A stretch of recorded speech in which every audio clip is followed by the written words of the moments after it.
Alrighty, so it's another day. We got the Jeep inside the garage, and today what we're gonna be doing, and the goal for today, is to change the transmission fluid, change the filter, and figure out the leak that it has on one of the hoses. So if I get to stop that leak, change the transmission fluid and the filter, we should be able to start driving this car already on the road.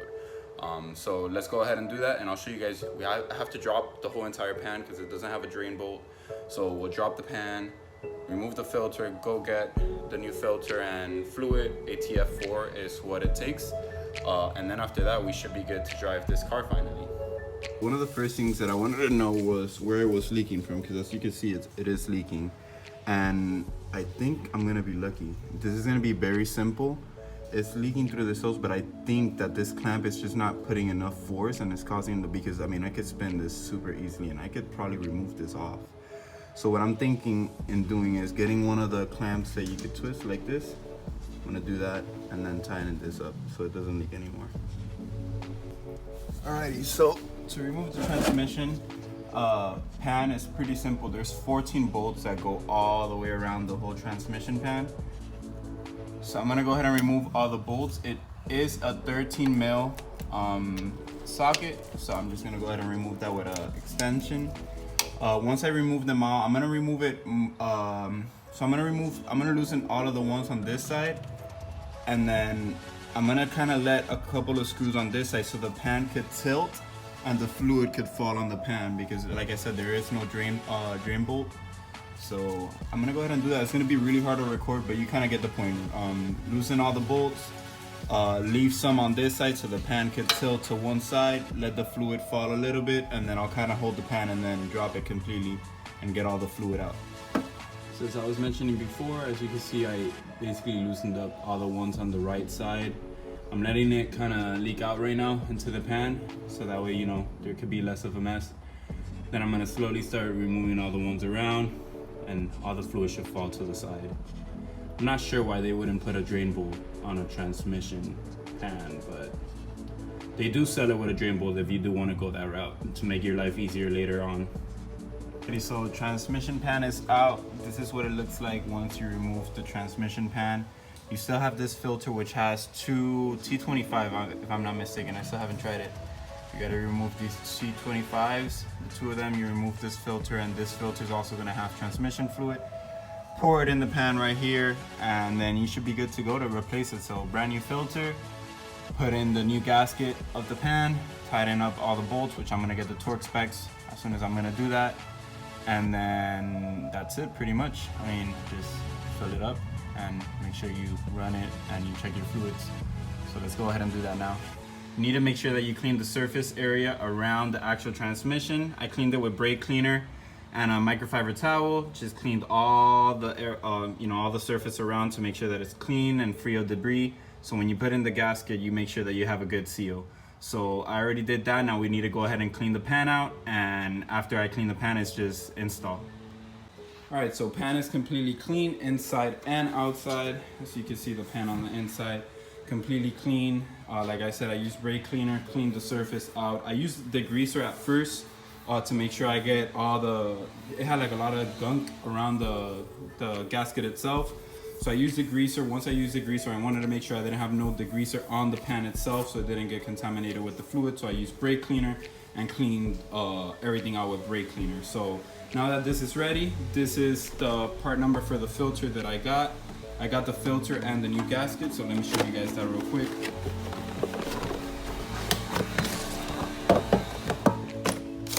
So this will be the new filter. This is gonna be inserted like this, and then you put the two T25 screws in, or bolts, and then this is the new gasket, as you can see. So let me go ahead and install this. Again, I'm sorry, it's kind of hard to record, but at least you guys kind of get the idea. For me to install this gasket, I'm gonna put 4 screws first. I'm gonna put 1 in each corner, and I'm gonna go ahead and put the pan up and start tying it like that to make sure that the gasket is even and flat, and then I'll go ahead and put the other ones and torque them to spec.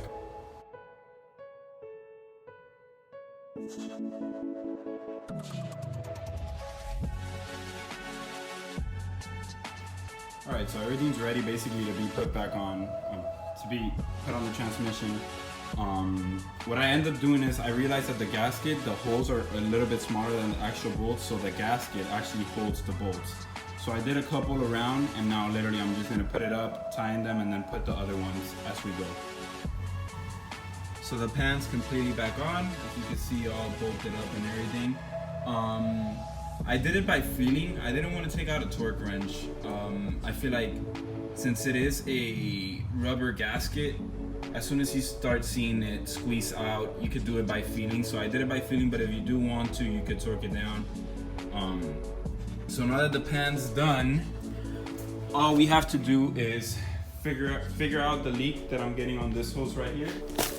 For that, all I did was buy these clamps. Like I said, I wanted to do it on a screw clamp, and I think that's gonna fix the issue. So I'm gonna go ahead and remove those hoses, put these new clamps, tighten it up, clean everything out, and see if that fixes the issue. Alrighty, so this was a situation that we were having with this hose. This was the clamp that was holding, and as you could tell, somebody switched this bottom clamp, so most likely they had the same issue. So I'm gonna go ahead and switch the top one, because these are it's basically like a spring clamp where it tightens automatically, you know, with the whatever force it has. But these hoses could get old, you know, the heat and all of that. So I'm just gonna go ahead and move to these thick 1/2 inch clamps that are hand threaded.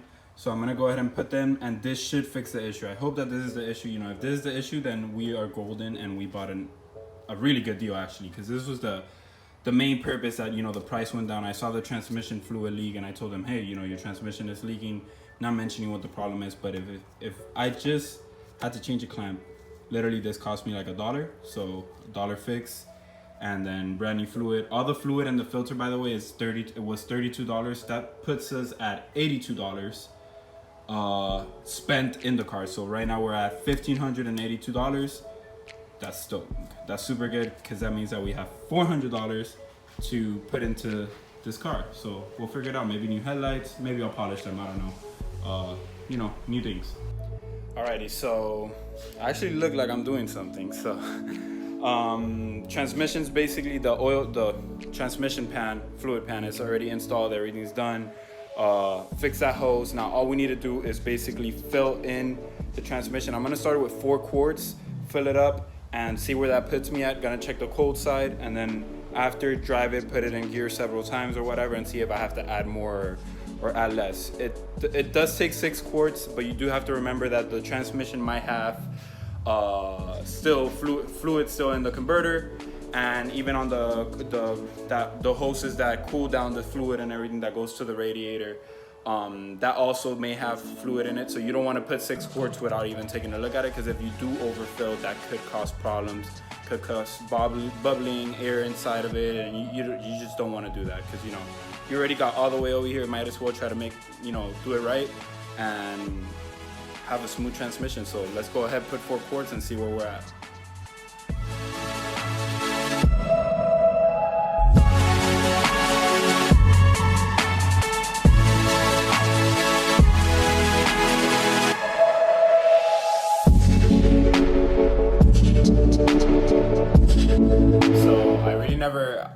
So I never recorded an outro for this video, but things to know for the transmission, things that happened after I recorded this video is, after a while, you have to retighten the bolts for the transmission pan. Reason being the heat and all of that, you have to just check over the torque and everything. I had to do that. I started seeing a little bit of sweat coming from the pan. So once I tightened down the bolts again, that was it. Everything was good. And I ended up putting 5.5 quarts on the transmission. So you could tell that the tranny basically had no fluid. So after that, everything worked fine. The hose didn't leak, and the transmission is running super smooth. So if you do have a Jeep or any other car really, I recommend you to remember and change your transmission fluid, because that's something that a lot of people forget to change. A lot of people just focus on oil and brakes, air filters and all of that, but check your transmission if you haven't changed it, and do so already. All right, so till next time, keep grinding, and I'll see you in the next one.